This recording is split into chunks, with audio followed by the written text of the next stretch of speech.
WhatsApp দেয়ার কেমন আছো তোমরা? আজ কিউট একটা কোরিয়ান ড্রামা দেখা যাক। খুঁজতে খুঁজতে মনের মতো একটা কোরিয়ান ড্রামা পেয়ে গেলাম। গল্পটা অনেক ফানি আর রোমান্টিক, তোমাকে পুরো মুগ্ধ করে দেবে। আজকের গল্পের কোনো ইন্ট্রো দিব না, না হয় মজাটাই নষ্ট হয়ে যাবে। চলো আমরা সরাসরি গল্পে চলে যাই। ড্রামার শুরুতে আমাদের এই ড্রামার হিরো জুনকে দেখি। সে একটা অ্যানিমেল ডক্টর, সাথে সে খুবই হ্যান্ডসাম। এজন্য তো মেয়েরা তার সাথে ট্যাঙ্কি মারে, বাট সে কোনো মেয়েকে পাত্তাই দেয় না। একটা কুকুরের ট্রিটমেন্ট শেষ হতেই তার ফোনে কল চলে আসে। কলে কথা বলে সে দ্রুত কোথাও চলে যাচ্ছিল। পরের সিনে আমরা দেখি সে গ্রামে যাচ্ছে। সে বারবার তার দাদাকে কল দিচ্ছিল, বাট পিক করে না। পৌঁছাতে পৌঁছাতে খুবই বৃষ্টি শুরু হয়ে যায়। তবে গাড়ি থেকে বের হয়ে গেটে গিয়ে দেখি তার গেটে তালা লাগানো। সে উঁচু হয়ে দেখছিল তার দাদা দাদি বাসায় আছে কিনা। তখনই একটা মেয়ে এসে চ্যানকে পিছন থেকে ধরে ফেলে আর বলে, তুমি এখানে চুরি করার চেষ্টা করছো তাই না? ডিয়ার, এই মেয়েটার নাম হানজো, এবং এই কিউট মেয়েটি আজ আমাদের এই ড্রামার ফিমেল লিড। হানজো পেশায় একজন পুলিশ। তখন জুনের পকেট থেকে তার ড্রাইভিং লাইসেন্স বের হয়ে আসে। এটা দেখে হানজু সারপ্রাইজড হয়ে যায়। জুন বলে, তুমি জানো আমার দাদা দাদি কোথায় গিয়েছে? তবে হানজু কোনো অ্যান্সার দেয় না। ওই সময় ওখানে আরেকটি পুলিশ অফিসার চলে আসে আর জুনকে ধরে তুলে আসার মারে। পুলিশ অফিসার মনে করছিল জুন হানজুর সাথে ইফটিজিং করছে, আর এক আসারে জুন অজ্ঞান হয়ে যায়। এরপরে আমরা দেখি হসপিটালে জুনের জ্ঞান ফেরে, আর এটা জুনের দাদার হসপিটাল ছিল। দাদার অ্যাসিস্ট্যান্ট বলে, তোমাকে এখানে দাদা প্ল্যান করে ডেকে নিয়ে এসেছে, আর দাদা তোমাকে এজন্য নিয়ে এসেছে যাতে করে তুমি দাদার হসপিটাল সামলাতে পারো। তোমার দাদা তোমার দাদিকে নিয়ে ট্যুরে গিয়েছে। ওই সময় জুনের কাছে তার দাদার কল আসে, বলে, আমরা যতদিন ফিরে না আসি তোমাকে আমার হসপিটাল দেখে রাখতে হবে। জুন বলে, দাদা তুমি তো জানো শহরে আমার একটা ক্লিনিক আছে, ওটা কে দেখবে? আমি এখানে থাকতে পারবো না। তবে দাদা তাকে বলে, বাসায় একটা লেটার রেখে এসেছি, তুই ওটা পড়ে নিস। এটা বলে জলদি করে কল ডিসকানেক্ট করে দেয়। জুন ফেসে গিয়েছে, তার এখানেই থাকতে হবে।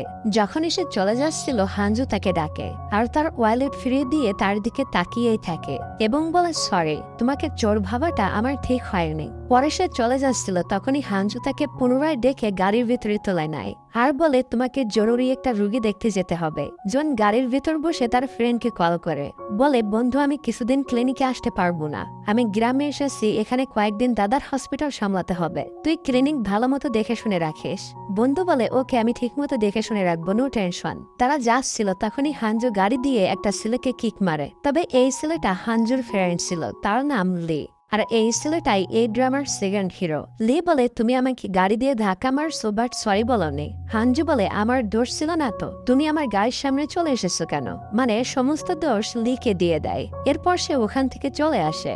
এখানে এসে সে জানতে পারে এই কুকুরটি সমস্ত মেয়ে কুকুরের পিছু লাগে এবং তাদেরকে ইপটিজিং করে। এই জন্য লোকটি ফাঁদ বানিয়ে কুকুরটিকে বেঁধে রেখেছে, আর বেঁধে রাখার কারণে কুকুরটির পা জখমি হয়ে গেছে। এরা দেখে জুনের একদমই ভালো লাগে না, বলে, আঙ্কেল আপনি কাজটি একদম ঠিক করেননি। এরপর দেখি জুন ওই কুকুরটিকে নিয়ে হসপিটালে আসে তাকে ট্রিটমেন্ট করানোর জন্য। হসপিটালের ভিতর হানজু পুনরায় জুনের দিকে তাকিয়ে থাকে। জুন মনে মনে বলে, আজব মেয়ে, কিছু বলার থাকলে তো বলতে পারে, এমন করে তাকানোর কি আছে। একটু পর আবারও তার কাছে একটা কল আসে, আর সে পুনরায় জুনকে সাথে যেতে বলে। যাওয়ার সময় জুন বলে, ওই শুনো, যারা কল করে তাদের গরু ছাগল হাঁস মুরগি যা অসুস্থ থাকুক না কেন হসপিটালে নিয়ে আসতে বলবা, আমি কেন তাদের বাসায় যে চিকিৎসা করব। একটু সামনে যেতেই আমাদের হিরো পা পিছলে ধানমনের খাদার ভিতরে পড়ে যায়। দেখো বোঝো কি অবস্থা। তবে হানজু জুনকে এই অবস্থায় রুগী দেখতে নিয়ে যায়। যে দেখে একটা পাঁঠা ছাগলকে ট্রিটমেন্ট করতে হবে, তবে ছাগলটা প্রচন্ড রেগেছিল। জুন ভয়ে ভয়ে কোনোভাবে তাকে ট্রিটমেন্ট করে। কাজবাজ সেরে সে বাসায় আসে। তখনই তার বাসায় কিছু মহিলা জোর করে ঢুকে পড়ে। মহিলাগুলো জুনের দাদার খাতিরের লোক ছিল এবং মহিলাগুলো তাকে বলে, তুমি আসলে অনেক হ্যান্ডসাম। জুন বলে, এভাবে হুটহাট করে বাসার ভিতরে ঢুকে পড়া কিন্তু ঠিক না। মহিলাগুলো বলে, আরে বাদ দাও তো, এখানে বহু খাবার নিয়ে এসেছিল তারা। জুনকে বলে, তোমার যখন খিদে লাগে তখন এগুলো খেয়ে নিও। মহিলাগুলো চলে যেতেই হানজু পুনরায় জুনকে ঘুরে ঘুরে দেখতে থাকে। জুন বলে, এই মেয়েটার কি হলো বুঝলাম না, এরপর সে কলেজে যেয়ে দেখে তার মাথায় চোট লেগেছে, তবে জুন সেখানে অলরেডি মেডিসিন লাগিয়ে নিছিল। পরে হানজু এখান থেকে চলে যায়। হানজু চলে যাওয়ার পর জুন কাদামাটি না ধুয়ে সোজা রুমে গিয়ে দাদার রেখে যাওয়া ওই চিঠিটা পড়ে। চিঠিতে লেখা ছিল, আমি তোমাকে এখানে নিয়ে এসেছি, এজন্য তুমি একটু রাগ করো না। তোমার দাদির একটা স্বপ্ন ছিল সে পুরা ইউরোপ ঘুরে দেখতে চায়, তবে আমি কাজের ব্যস্ততায় তাকে কখনো ঘোরাতে পারিনি, তাই মারা যাওয়ার আগে তোমার দাদির ইচ্ছাটা পূরণ করতে এসেছি। চিঠিটা পড়ার পর সে ওই কুকুরটিকে দেখতে যায় এবং তার পায়ে ব্যান্ডেজ লাগিয়ে দেয়। এরপর সে বাইরে এসে দেখে হানজু পুকুরে গোসল দিচ্ছে এবং উপরে দাঁড়িয়ে তাকে দেখতে থাকে। হানজুও চায় জুন যেন তাকে দেখে চিনতে পারে, তবে না, জুন তাকে দেখে চিনতে পারে না। পরে জুন ওখান থেকে চলে যায়। পরের দিন সকালে হানজু ঘুম থেকে উঠে একটা পুরানো ডায়েরি ওপেন করে। ডায়েরিতে লেখা ছিল, জুন ছোটবেলায় হানজুকে বলেছিল আমি পুনরায় এই গ্রামে ফিরে আসব। জুন আরও লিখেছিল, আমি কখনো তোমাকে ভুলব না, আমাদের ফ্রেন্ডশিপ কখনোই নষ্ট হবে না। এর মানে ডিয়ার জুন এবং হানজু ছোটকালের ফ্রেন্ড। তবে হানজুর কথা জুনের মনে নাই, হয়তো জুনের স্মৃতিশক্তি চলে গিয়েছিল। কি হয়েছিল সেটা আমরা পরে দেখতে পাবো। হানজু বলে, ছোটবেলায় আমাকে বলেছিল আমাকে কখনো ভুলবে না, তবে দেখো সে এখন আমাকে চিনতেই পারছে না। ওদিকে হিরো ঘুম থেকে উঠলে তার সারা শরীরে ব্যথা হয় আর শহরের কফি খাওয়াটা খুবই মিস করতে থাকে। ভাবতে থাকে গ্রামে তো কফি পাওয়া যাবে না। পরে সে সকালে হাঁটতে বের হয়। গ্রামের লোকেরা তাকে দেখে প্রচুর প্রশংসা করে, বলে তোমার দাদাও তোমার মতো বয়সে তোমার মতো হ্যান্ডসাম ছিল। এখানের এক দাদি তাকে কিছু গোল আলু দেয়, ওগুলো নিয়ে সে বাসায় চলে আসে। তখনই সে দেখে একটা কিউট ছোট্ট ছেলে তার বাসায় ঢুকছে বল নেওয়ার জন্য। জুন বলে, দেখো তুমি এখানে ডোরবেল না বাজিয়ে পারমিশন না নিয়ে একজনের বাসায় প্রবেশ করতে পারো না। তখনই ওখানে হানজুও চলে আসে। জুন বাচ্চাটিকে বুঝাচ্ছিল।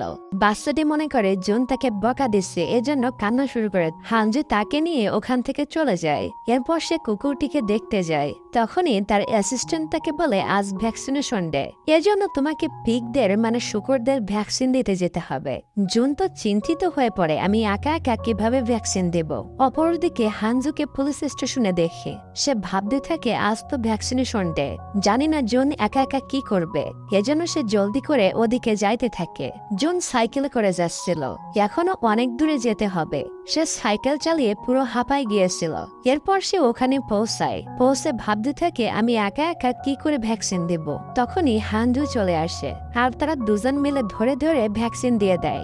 একটা সময় হানজু শুকরের গুতা খেয়ে পড়ে যাচ্ছিল, তবে জুন তাকে ধরে ফেলে। যাওয়ার সময় হানজু বলে, তুমি কফি খাইতে চাইলে আমার পিছু পিছু আসো। সে তাকে একটা ক্যাফে নিয়ে আসে, যেটা আর কারো না বরং লি এর ছিল। লি জুনকে তার দোকানে ওয়েলকাম করে আর তার সাথে নিজের পরিচয় দেয়। তারা গল্প করছিল, এর ভিতরে হানজু কফি বানিয়ে আনে। খাইতে ভালোই লাগছিল।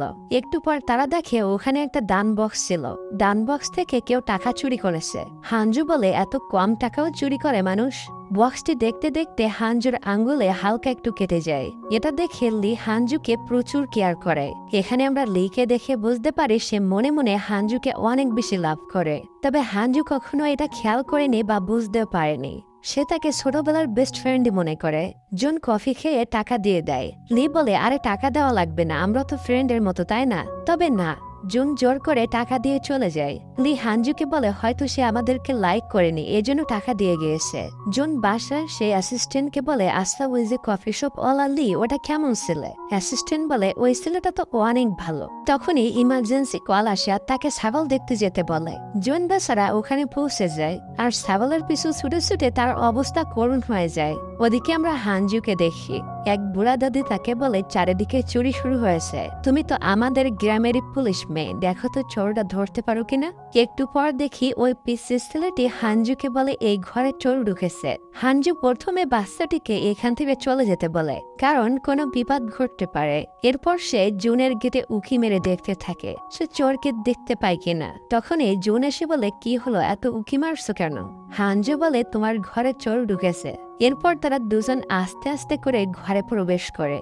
জুন তাকে ধরতে গেলে নিচে পড়া যায়। তখনই এক পুলিশ অফিসারের সে চোরটিকে ধরে ফেলে। হানজু চোরটির মাস্ক খোলে আর বুঝতে পারে এটা তার গ্রামেরই একটা ছেলে। পরে তাকে ধরে পুলিশ স্টেশনে নেওয়া হয়। জুন তো নিচে পড়ে গিয়েছিল।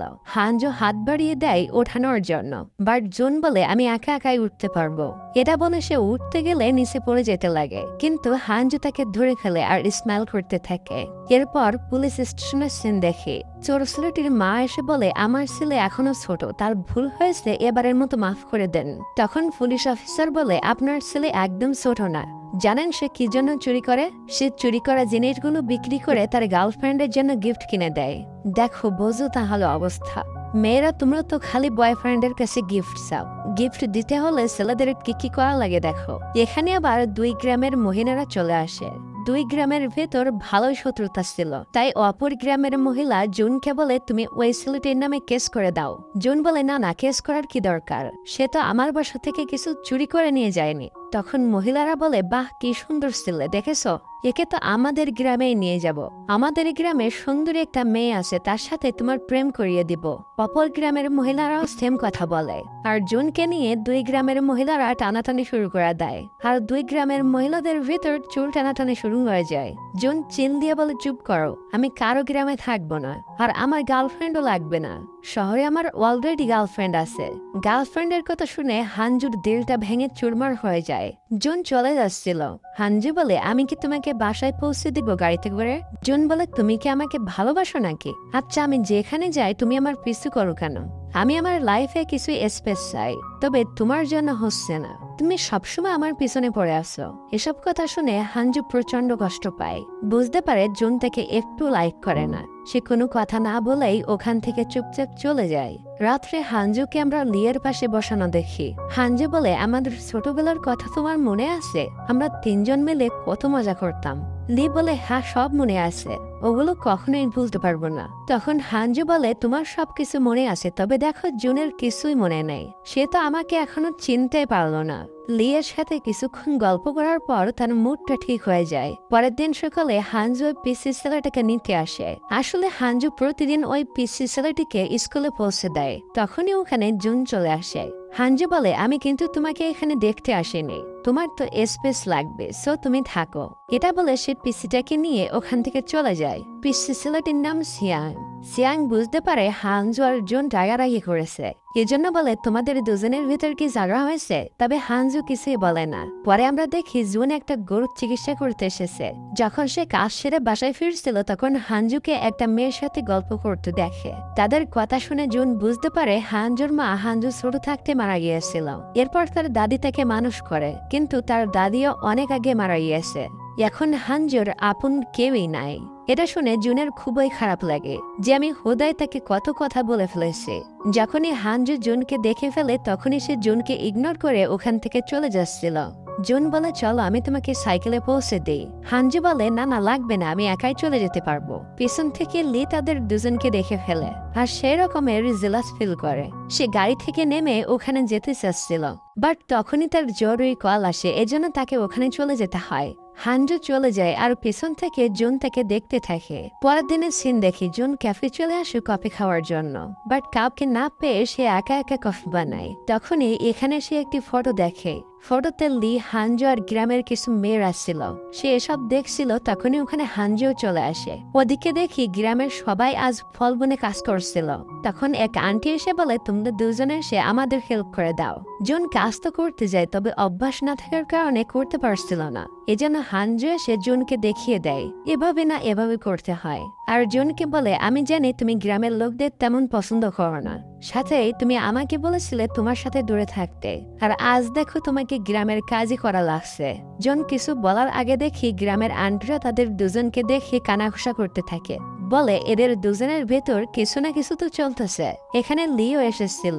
হানজু আর জুনকে একসাথে দেখে সে খুবই জেলাস ফিল করতে থাকে। কাজ শেষ হওয়ার পর সমস্ত আন্টিরা ওখান থেকে চলে যায়। তখন জুন লিকে বলে, তোমার তো অনেক ট্রাক আছে, আমার কাছে একটা বিক্রি করবে? প্রথমে তো লি বেচতে চায় না, পরে রাজি হয়ে যায়, তবে দাম চাই 10 মিলিয়ন। এটা শুনে হানজু বলে, এত দাম কেন? এটার নতুন দাম তো এত হবে না, তুমি কিছু কম করে দাও। জুন একটা ট্রাক পছন্দ করে ফেলে, তবে লি তার দাম কমই রাখতে চায় না। তখন হানজু বুদ্ধি খাটিয়ে বলে, পাশে একটা শপ আছে, ওখানে না অনেক ভালো ভালো গাড়ি পাওয়া যায়, আর যদি কাপড়রা কিনতে যায় তাহলে তো অনেক ডিসকাউন্ট দেয়। এজন্য তুমি আর আমি কাপল হওয়া নাটক করে ওখান থেকে খুবই কম দামে গাড়ি কিনে নিয়ে আসবো। এটা শুনে লি তো খুবই জেলাস হয় আর বলে, আমি তার থেকে কম দামে গাড়ি দিয়ে দিব, তারপরও তোমার জুনের সাথে কাপল হওয়া নাটক করতে হবে না। জুন গাড়ি কিনে ওখান থেকে চলে যায়। হানজু তখন লিয়ের পাশে বসে স্মাইল করতে থাকে। তোমার কি খারাপ লেগেছে? আর তুমি আমার পাশে কোনো ছেলেকে দেখতে পারো না কেন? আমরা তো ছোটবেলার ফ্রেন্ড, তাই না? এমনটা করতে নেই। আচ্ছা ডিয়ার, তোমরা কি আমাকে একটা লাইক আর একটা সাবস্ক্রাইব করে দিবা? করে দাও প্লিজ। আর আমি আমার গল্পটা কন্টিনিউ করি। পরের দিন জন হসপিটালে যেয়ে দেখে হাঞ্জু ওই কুকুরটিকে নিয়ে বাইরে খেলছে। হাঞ্জু বলে, দেখো এখনই একদমই ঠিক হয়ে গিয়েছে, এখন এটা নিয়ে কি করবা? জুন বলে, কেউ যদি এটা পোষার জন্য নিয়ে যায় তাহলে তাকে দিয়ে দিব। তখন হাঞ্জু বলে, এটা আমাকে দিয়ে দিবে, আমি পুষবো। সাথে এই কিউট কিউট লুক দিয়ে বলে, আমি তার অনেক খেয়াল রাখবো, দেবে আমাকে। কেমন কিউট লুক দেখে জুন স্মাইল করতে থাকে আর বলে, হ্যাঁ তুমি নিয়ে যাও। পরে আমরা দেখি হাঞ্জু ওই কুকুরটিকে নিয়ে বাসায় এসেছে। সে ডগিকে দেখে ছোটবেলার কথা কল্পনা করতে থাকে। ছোটবেলায় জুন তাকে এমন একটা ডগি গিফট দিয়েছিল। ডগিটা দেখতে অনেক বেশি কিউট ছিল, তবে পরে ওই ডগিটা মারা গিয়েছিল। এজন্য জুনের কাছ থেকে আবারও একটা ডগি গিফট পেয়ে সে খুবই খুশি। পরের দিন জুন দেখছিল হাঞ্জু আশেপাশে আছে কিনা, এবং ফাইনালি সে তাকে পেয়ে যায়। এরপর তারা দুজন হাঁটতে বের হয়। একটা পর্যায়ে হাঞ্জু বলে, তোমার গার্লফ্রেন্ড আছে আর শহরে তোমার কোনো ফ্রেন্ডস নাই? কিন্তু জুন গার্লফ্রেন্ডের কথা কিছু বলে না, তবে ফ্রেন্ডের কথা বলে শহরে আমার ফ্রেন্ডস আছে। দুজন কথা বলছিল, তখনই ওখানে লি চলে আসে আর গাড়ি থেকে নেমে জুনকে ওয়ার্নিং দেওয়া শুরু করে। বলে, নেক্সট টাইম আর জন্য তোমাকে কোনো সময় হাঞ্জুর সাথে না দেখি। এসব বলে লি ওখান থেকে চলে যায়। এটা দেখে হাঞ্জু তো অবাক, লি এমনটা করলো কেন? পরের সিনে দেখি জুন হসপিটালে ছিল। হাঞ্জু দৌড়ে এসে বলে, আমার ডগিকে খুঁজে পাচ্ছে না। এরপর তারা দুজন মিলে ডগিকে খুঁজতে বের হয়ে পড়ে। বহু খোঁজাখুঁজি করে, তবে কোথাও পাচ্ছিল না। তারপর জুন দেখে ডগি মশাই লেজ উঁচু করে একদিকে দৌড়ে যাচ্ছে। তারা দুজন তার পিছু করে। জঙ্গলে একটা জায়গায় যেয়ে দেখে ওখানে ছোট ছোট গুলুমুলু ডগির কিছু বাচ্চা। তখন তারা বুঝতে পারে ওই ডগিটা এদের বাবা, তাই সেখানে দৌড়ে এসেছে তার ছেলে মেয়ে আর প্রেমিকার সাথে দেখা করার জন্য। তারা দুজন মিলে এসব কাণ্ড দেখছিল। তখনই হঠাৎ বাচ্চাদের মার ডগিটি জুনের উপরে আক্রমণ করে দেয়। এটাতে জুনের হাতে কিছুটা জখম হয়ে যায় আর তার চোখে লাগানো লেন্সটাও ওখানে খুলে পড়ে যায়, যার কারণে জুন তেমন একটা ক্লিয়ার দেখতে পাচ্ছিল না। দুজন মিলে অনেক খোঁজাখুঁজি করে, তবুও পায় না। হাঞ্জু জুনের কলেজে যেয়ে বলে, তুমি কি সত্যি দেখতে পাচ্ছ না? তখনই জুনের ফোনে কল আসে আর এক মহিলা বলে, আমার গরুর ডেলিভারি করতে হবে, শীঘ্রই দৌড় দাও। জুন ঠিক মতো দেখতে পাচ্ছিল না, তারপরও ওখানে চলে আসে। এরপর হাঞ্জু আর জুন মিলে বেবিটাকে বের করে। হাঞ্জু বলে, তুমি কত ভালো ছেলে আর খুবই স্মার্ট। হান্টি বলে, আজ রাতে পার্টি আছে, তোমরা দুজন কিন্তু অবশ্যই আসবে। এরপর সিন চলে আসে রাতের পার্টিতে সবাই এসেছিল, এখানে লিও এসেছে।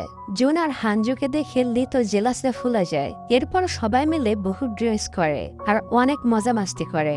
সবাই মিলে হাঞ্জুকে গান গাইতে বললে হাঞ্জু গান গাওয়া শুরু করে। জুন তো তার গলায় গান শুনে পুরাই ফিদা হয়ে যায়। এরপর তারা দুজন বাসায় যাচ্ছিল। হাঞ্জু বলে, অনেক অন্ধকার, সাবধানে হাঁটো, না হয় পড়ে যাবে। তবে হাঞ্জু নিজেই পড়ে যায়, কিন্তু জুন তাকে ধরে ফেলে। এখানে তারা দুজন একে অপরের অনেক কলেজে চলে আসে। জুনের সাইকেল নিচে পড়ে গিয়েছিল এবং সাইকেলের কিছুটা ক্ষতিও হয়ে গিয়েছিল। হাঞ্জু বলে, আমার জন্য তোমার ক্ষতি হয়ে গেল। জুন হাঞ্জুর হাত ধরে বলে, আরে কোনো ব্যাপার না। ওই সময় ওখানে লি চলে আসে আর বলে, তোমরা কখন বের হয়েছো, এখনো এখানে কেন? জুন ওখান থেকে চলে যায়, বলে, আমি কাবাবের ভেতর হাড্ডি হতে চাই না। তখনই লি জুনের সামনে হাঞ্জুকে প্রপোজ করে দেয়, বলে, আমি ছোট থাকতে তোমাকে অনেক লাইক করি। এসব শুনে হাঞ্জু অবাক হয়ে যায়, তবে হাঞ্জু তাকে হা না কোনো আনসার দেয় না। এসব দেখে জুন মনে মনে অনেক কষ্ট পায়, কারণ জুনও মনের অজানায় হাঞ্জুকে ভালোবেসে ফেলেছে। এখানে সিন কাট হয়। পরের দিন হাঞ্জু সিয়ংকে নিতে আসে। জুন হাঞ্জুকে দেখে কোনো কথা বলে না, ওখান থেকে তাকে ইগনোর করে চলে যায়। হাঞ্জু বুঝতে পারে কালকের ওই সবে জুন হয়তো কষ্ট পেয়েছে। পরে আমরা দেখি লি পুলিশ স্টেশনে আসে হাঞ্জুর সাথে মিট করতে। লি বলে, তুমি অনেক ভেবে চিনতে পরে আনসারটা দিও, আমি তোমার রিপ্লাইয়ের জন্য ওয়েট করব। তবে তুমি আমাকে অ্যাকসেপ্ট না করলেও আমরা আগের মতো বন্ধু হয়ে থাকবো। এসবে হাঞ্জু অনেক বেশি কনফিউশনে পড়ে যায়। সে এখন কাকে চুজ করবে, একদিকে লি আর একদিকে জুন। আর জুন তো হাঞ্জুর ছোটকালের ক্রাশ। জুন কাজে যাচ্ছিল, তখনই সে হাঞ্জু আর লিকে একসাথে দেখে ফেলে এবং তার মন অনেকটাই খারাপ হয়ে যায়। এরপর যখন সে কাজে আসে, তখনই তার অ্যাসিস্ট্যান্ট তাকে বলে হাঞ্জু ডগের বাচ্চাদের দেখতে জঙ্গলে গিয়েছে আর তার সাইকেলটাও এখানে রেখে গিয়েছে। এটা শুনে জুন একটু চিন্তায় পড়ে যায়। মেয়েটা একা একা জঙ্গলে গিয়েছে, তার তো একটা কিছু হতেও পারে। তাই সে দ্রুত হানজুকে খুঁজতে জঙ্গলে চলে আসে। হানজু তো জুনকে দেখে সারপ্রাইজড হয়ে যায়। জুন দেখে হানজুর হাতে একটু কেটে গিয়েছে। এটা দেখে জুন বলে, তুমি ডগিদের হেল্প করতে এসেছো ভালো, তবে একা একা না এসে লিকে তো সাথে নিয়ে আসতে পারতা। তুমি একটা মেয়ে, তোমার তো একটা প্রবলেম হতে পারতো, তাই না? হানজু কি বলবে, চুপচাপ তার কথা শুনতে থাকে।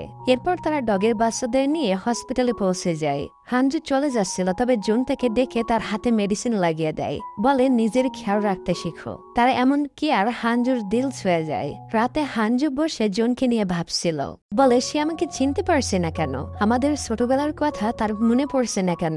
পরের দিন দেখি জুনের কাছে লি একটা কুকুর নিয়ে আসে ট্রিটমেন্টের জন্য। বলে ডগিটা অনেক চকলেট খেয়ে নিয়েছে।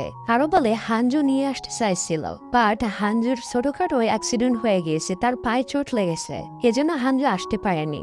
আর এখানে লি হানজুকে বলে, আমি জানি না হানজু তোমাকে এত কেয়ার করে কেন, আমি চাই না তুমি আমাদের দুজনের মাঝে আসো, এজন্য যত দ্রুত সম্ভব তুমি গ্রাম ছেড়ে শহরে চলে যাও।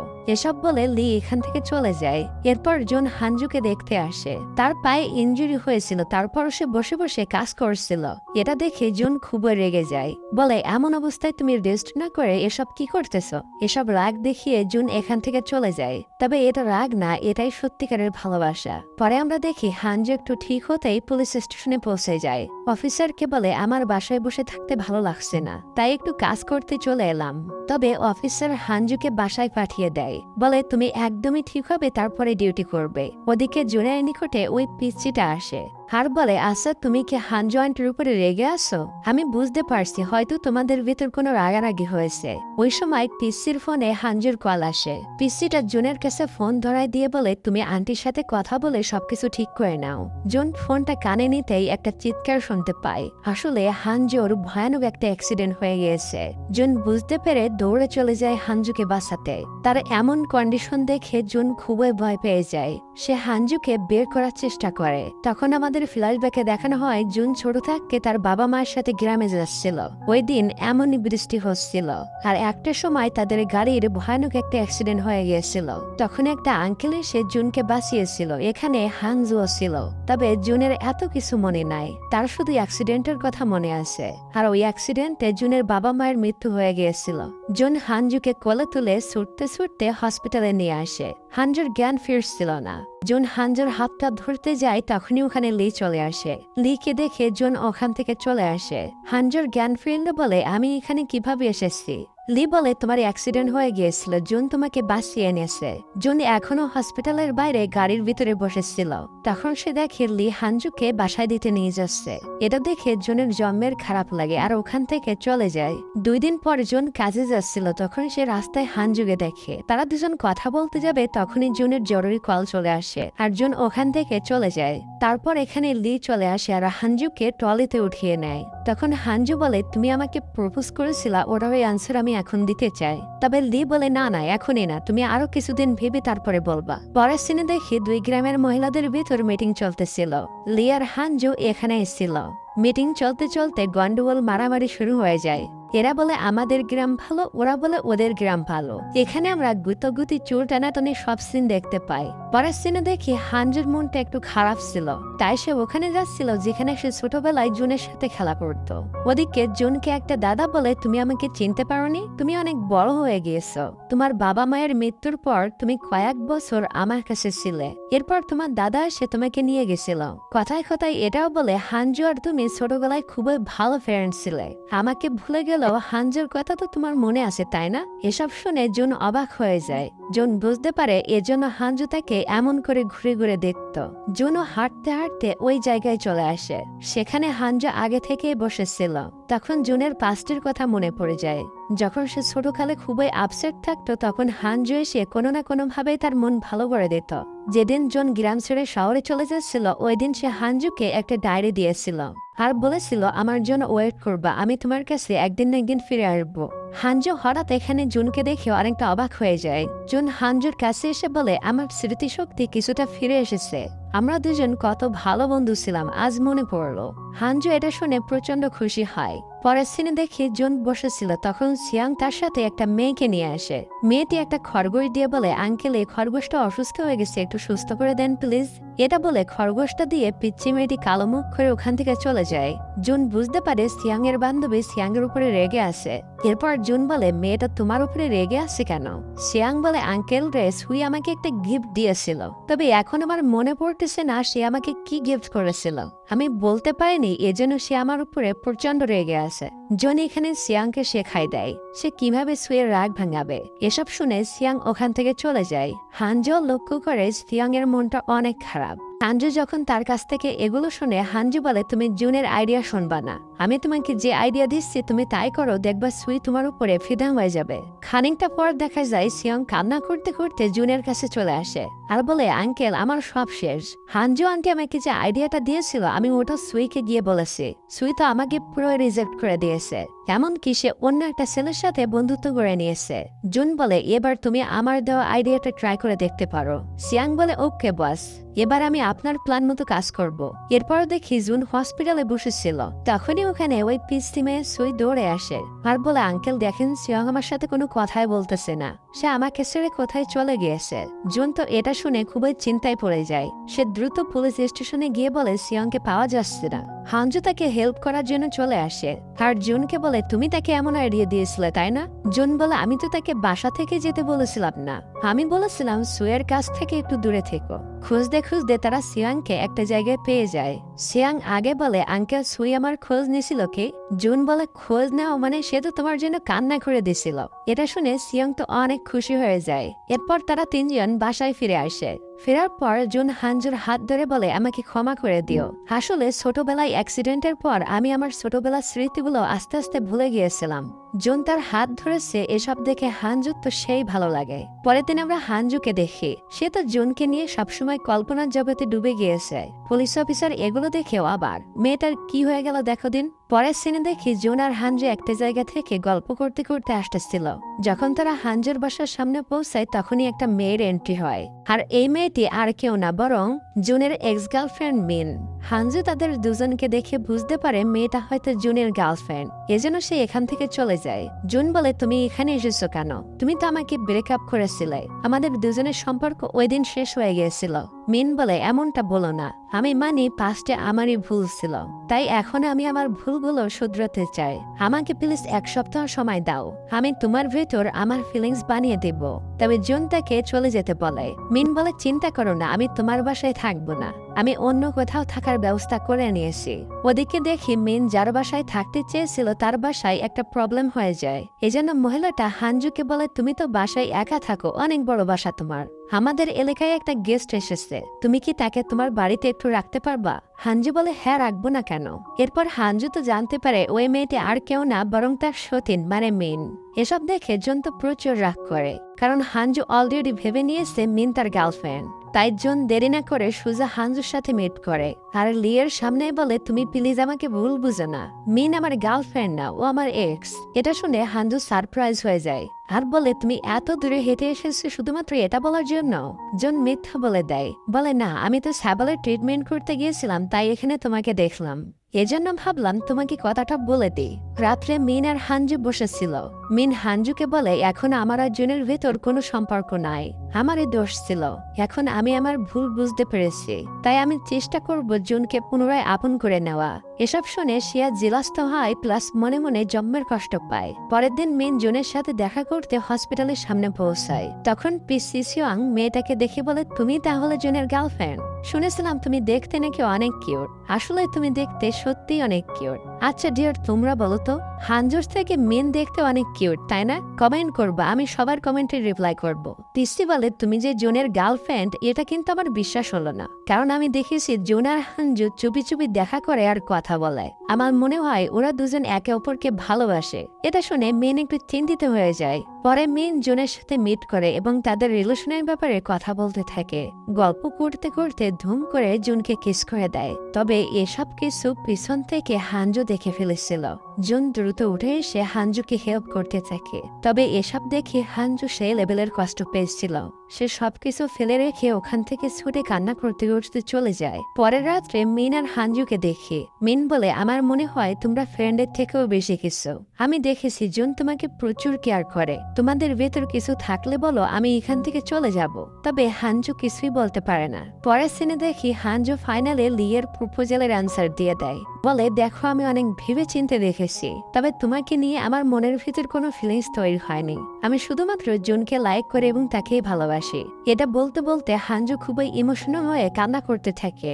রিজেক্ট হয়ে লিয়ের খারাপ লাগছিল। তারপরেও লি বলে, আরে সমস্যা নয়, আমরা কাপল হতে পারিনি তো কি হয়েছে, আমরা তো সারা জীবন বেস্ট ফ্রেন্ড হয়ে থাকবো। এসব শুনে হানজুর মুড কিছুটা ঠিক হয়ে যায়। জুন হসপিটালে যায়, দেখে মিন দাঁড়িয়ে আছে আগে থেকেই। মিন বলে, আমি জানি এখন আর আমাকে নিয়ে তোমার কোনো ফিলিংস নাই, আর এটাতে তোমার কোনো দোষ নাই, সব দোষই আমার ছিল। এটাও জানি তুমি এখন হানজুকে ভালোবাসো, তাই আমি তোমাকে ডিস্টার্ব করতে চাই না। আমি গ্রাম ছেড়ে শহরে চলে যাচ্ছি। এরপর জুন হানজুকে খুঁজতে বের হয়। জুন লিকে বলে, তুমি হানজুকে দেখেছ? লি বলে, একটু পরে হানজু এখানে আসবে, তত সময় তুমি আমাকে হেল্প করো। হানজু এসে জুনকে দেখে ইগনোর করে ওখান থেকে চলে যাচ্ছিল। জুন তার পিছু পিছু আসে এবং একদমই ক্লোজে যেয়ে তাকে প্রপোজ করে দেয়। হানজু কিছু বলার আগে তার মাথার উপরে লেবু পড়া শুরু হয়ে যায়, তবে জুন তাকে কভার করে নেয়। হানজু বলে, আমি তোমাকে ভালোবাসি না, তুমি তো কিছুদিন পর এখান থেকে চলে যাইবা, তোমাকে ভালোবাসে কি লাভ, আমার তো শেষেই একাই থাকতে হবে। এটা বলে সে এখান থেকে চলে যায়। এরপরে অ্যাসিস্ট্যান্টের কাছে হানজু জানতে পারে 2-1 দিনের ভিতরে দাদা চলে আসবে এবং জুন শহরে চলে যাবে। তখন হানজু খুবই আপসেট হয়ে যায়, আমি তাকে বিনা কিভাবে থাকবো। তখনই তার সামনে মিন চলে আসে আর বলে, আমি গ্রাম ছেড়ে চলে যাচ্ছি, কারণ জুন তোমাকে প্রচন্ড ভালোবাসে, সে আমাকে একটু ভালোবাসে না। হানজু তখনই ছুটতে ছুটতে হসপিটালে পৌঁছায়, বলে, তুমি নাকি গ্রামে চলে যাইবা, তাহলে আমি একা কিভাবে থাকবো। এটা শুনে জুন তো সারপ্রাইজড হয়ে যায়। হানজু ফাইনালি তাকে অ্যাকসেপ্ট করে নেয় এবং তাকে তখনই জড়িয়ে ধরে কিস করে নেয়। জুন তো এসব দেখে একদমই সারপ্রাইজ হয়ে গিয়েছিল। হানজু বলে, গ্রামের কেউ দেখলে কিন্তু কানাঘুষা শুরু করে দিবে। জুন বলে, আমি কাউকে বলবো না। তাই জুন রাত্রে চুপি চুপি হানজুর বাসায় যে উকি মারে। এরপর দেখি সে হানজুকে নিয়ে ঘুরতে বের হয়। গাড়িতে বসে জুন হানজুকে কিস করার জন্য আগে বাড়ে, তবে তখনই ওই পিসি দুইটা চলে আসে, মানে সিয়ং আর সোই। তারা দুজন বলে, আজ থেকে আমরা দুজন রিলেশনশিপে আছি, আমরা শুধুমাত্র তোমাদের দুজনকে বললাম, তবে তোমরা যেন আবার কাউকে বলে দিও না, না হয় জানো তো সবাই কেমন আজিব আজিব কথা বলে। নতুন প্রেম, এজন্য জুন আর হানজুকে চকলেট খাইতে দেয়। বুঝলো কি পাখনার পাখনা। তারা দুজন চিপায় যেয়ে কিস করেছিল। তখনই একটা আন্টি চলে আসে এবং তাদের কিসটা মিস করে দেয়। এটাতে পরেশান হয়ে হানজু মাইকে বলে দেয়, আমি আর জুন আজ থেকে রিলেশনশিপে আছি, কেউ যেন আমাদের দুজনের দিকে খারাপ নজর দিও না। আন্টিরা বলে, তুমি কি মনে করছো আমরা জানি না তোমরা দুজন রিলেশনশিপে আস? আমরা সব জানি, তোমার সাথে একটু মজা করেছি জাস্ট। পরের সিনে দেখি জুন হানজুকে শহরে ঘুরতে নিয়ে আসে এবং তারা দুজন খুবই মজা মাস্তিতে তাদের লাইফ পার করতে থাকে। তোমাদের কি কমেন্টের কথা মনে আছে? তোমার কাছে কার চেহারাটা বেশি ভালো লেগেছে, হানজুর নাকি জুনের এক্স গার্লফ্রেন্ড মিনের? আমার কাছে অবশ্যই মিনের চেহারাটা বেশি ভালো লাগছে। আর এই সাথেই আমাদের আজকের এই কিউট ড্রামাটির হ্যাপি এন্ডিং হয়। তো ডিয়ার, ভালো থাকো সবাই, দেখা হচ্ছে আমাদের নেক্সট কোনো রোমান্টিক ড্রামা এক্সপ্লোরেশনে। তত সময়ের জন্য টেক কেয়ার, টেক লাভ, বাই বাই।